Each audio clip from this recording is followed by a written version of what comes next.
Hey everybody, welcome to your reading, horoscope reading, astrology reading, I guess, for the week of April 18th this week. We have a lot going on, of course, well, actually a lot, but not a lot, kind of, at the same time.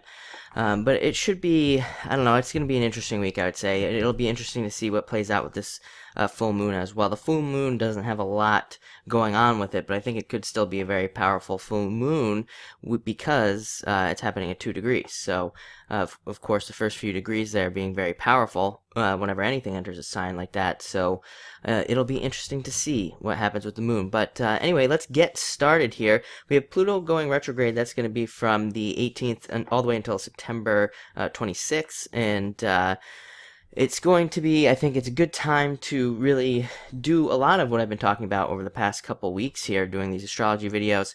Great time to look at yourself.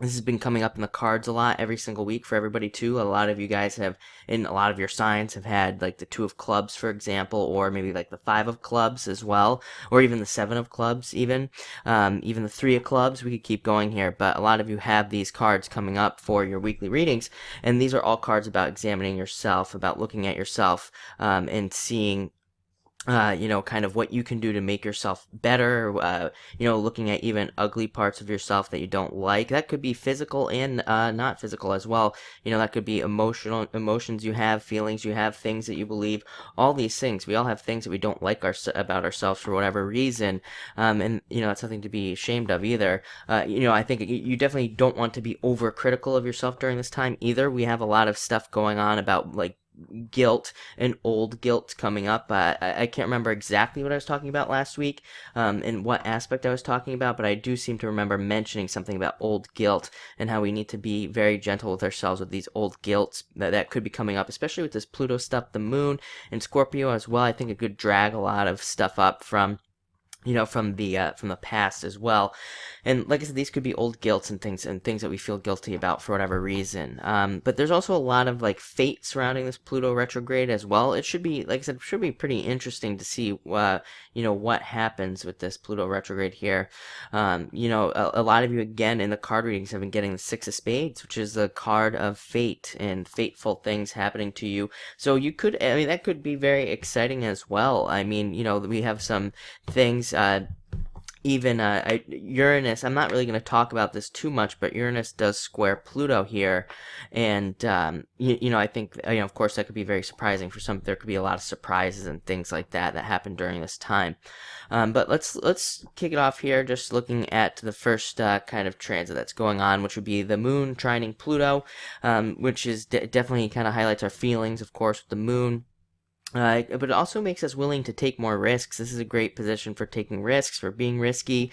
Also great for, looking at things that you find painful. Again, like I said, looking at yourself and finding areas where you see pain and things like that. Most of the time, I think a lot of people are not willing to look at these things, and that's fine. Sometimes we just don't want to see it. But I think actually this Moon trine Pluto here is going to make us want to look at these things. And just the Pluto retrograde here in general, I think it's going to make us actually want to make these improvements. I think a lot of you probably already have been making some of these improvements and looking for areas where you are in pain in a lot of ways. Even if we go back and we look at some of the older aspects that are going on globally, I think people are kind of moving forward towards this. I think about it every single day, how I seem to see more and more people like focusing on their health and like working out more. And just something I noticed, it just seems like all of a sudden over the last like even just year, it's like exploded, that more and more people are taking care of themselves in a lot of ways. So it's very interesting. And but like I said, I think a lot of you could be looking at these things. But this also kind of takes a little bit of the edge off of that, I think, being too overly critical of yourself, because I think that Moon trine Pluto can also give you a lot of positivity, can make your attitude very positive as well. It definitely a great position for trying new things as well. I know that we're still under this Mars retrograde, and during Mars retrograde, it's not necessarily a great time to start new things, mostly like projects or businesses and things like that. Not the best time to do it. Usually things that you start during Mars retrograde can fizzle out at the end. But, and I even said this last week, that I think that's a great Mars retrograde to look at your health, which I think maybe wouldn't normally be true. I think Mars retrograde is like actually a time to be very careful of your health, and definitely, but like, is it a great time to start some new exercise routine or anything like that? Probably not, because there's a better chance of getting injured. There's a chance that you won't keep doing it after, and so on. But I actually think the opposite is true for this Mars retrograde. Maybe just something intuitive that I feel that it is a good one for it, and it's maybe because of some of these other aspects as well. Remember, we have to look at everything that's going on, not just like the Mars retrograde and the Pluto retrograde. There's like a lot more happening. So I think it's a good time to look at health here. The moon trine Pluto is also great for manifesting, of course, so it's a great place to manifest things that you want. I will say also last week I was talking a lot about investigating things and investigating what you want, and I'd say that energy also continues here with all these Pluto aspects as well. We also have Mercury is going to be trining Pluto during this retrograde. And this is great for speaking. It's great for even learning new languages and things like that. It's great for investigating your own language as well, I would say, and maybe learning something new there. It's also great for being very witty, very intelligent, and also looking. I think there's going to be like a lot of things around justice coming up, of course. Especially now, it could be. I think that as we get towards the end of April, I think politically, globally. And even terrorism, and I don't want to put this stuff out there, but I think it's a time that could be ripe for some crazy things going on in the world. So just make sure to stay grounded. But there's like this great sense of justice as well, like I said, with Mercury trining Pluto here. So there could be a lot of justice in the world going on. Also, Mercury trining Pluto is great for being diplomatic.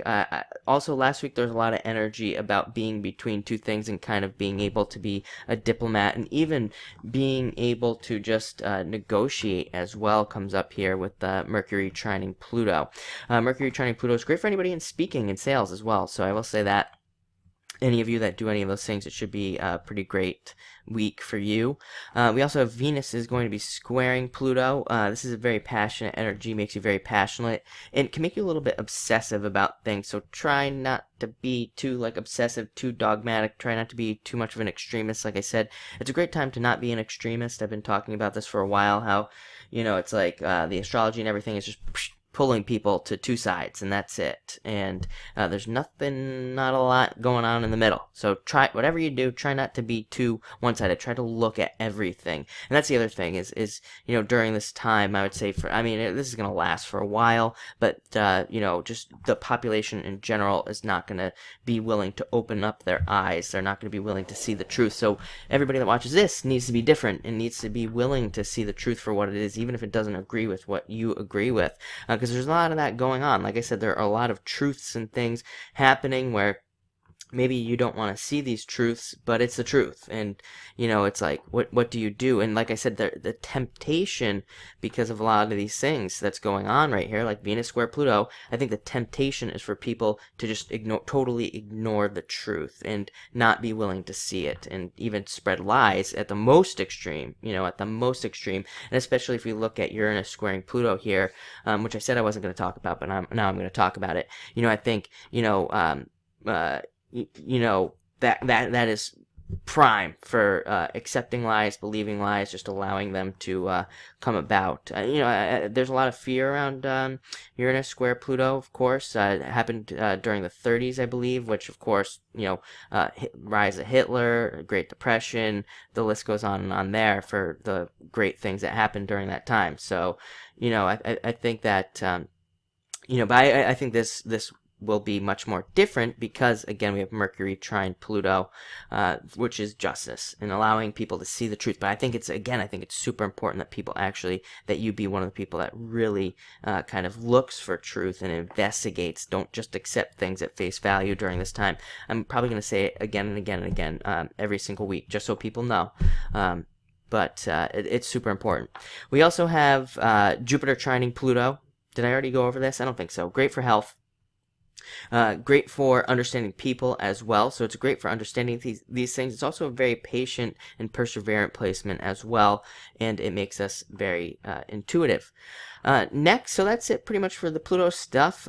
Next we have the Sun entering Taurus. I think the important thing with the Sun entering Taurus, I'm not going to spend too much time on Sun entering Taurus, but it's all about learning to let go and not harping on things, not getting stuck on things, and remembering that there's this just great, overwhelming, obsessive energy, I think, with Venus square Pluto. So don't become obsessed about some things in your life. If you're finding yourself just like constantly going over something, and then try to let it go or move past it, because like I said, there's a lot of obsessive energy here.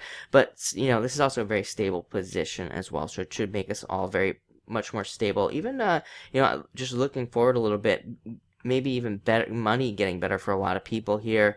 But it's also a great time to get outside and do things and get into nature with Taurus here. Next thing I want to talk about is the full moon, of course.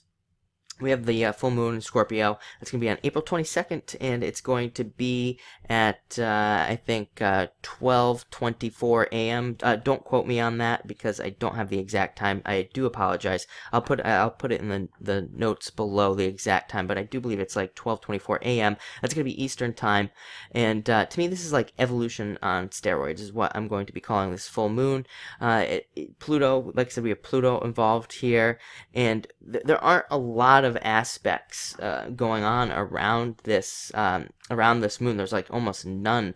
The moon, it looks like it might be loosely trining Neptune, but kind of not, and it's also kind of conjuncting the midheaven here, which is interesting, because I actually think this speaks like to what the moon actually is kind of going to be going through during this full moon cycle with the midheaven there, because when the moon conjuncts the midheaven like this, it's all of that polar energy that I was talking about, and I think what's important here with when the moon conjuncts the midheaven is it's kind of one of those moments where it's like, if things are going really well for you, then things continue to go really well. But then if something negative happens, it goes the other direction. So, with this obsessive energy and things, I think you tend to get pulled in one direction or another with this position here. So I think it's really important to stay almost not attached to outcomes and things like that, but it's also important to stay super positive during this time and make things work out.